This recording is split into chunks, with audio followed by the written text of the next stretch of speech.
चलिए जानते हैं लेखक अक्षत गुप्ता की हिंदू परंपरा से जुड़ी कुछ ऐसी कहानियां जो हैरान कर देंगी।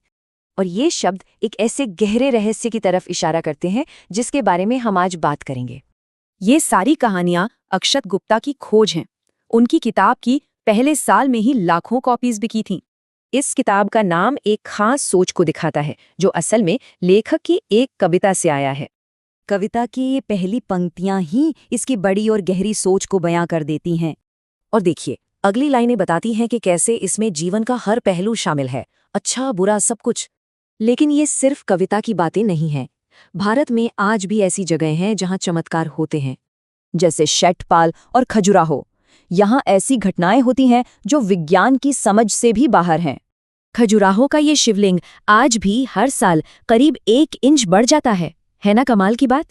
सोचिए, ये कहानी सिर्फ एक सपने से शुरू हुई और फिर एक चमत्कारी खोज में बदल गई।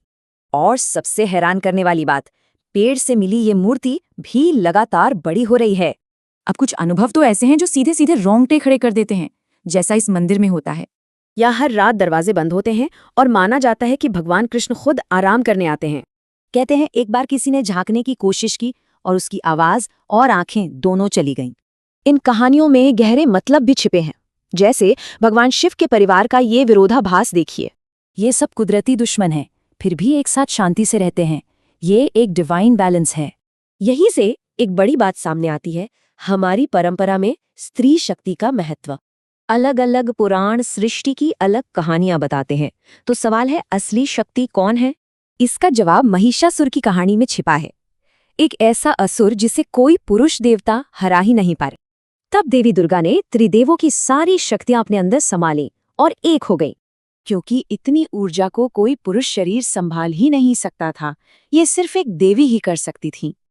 तो ये थीं कुछ छिपी हुई कहानियां। सोचिए, ऐसे और कितने ही अजूबे होंगे जो हमने देखे ही नहीं।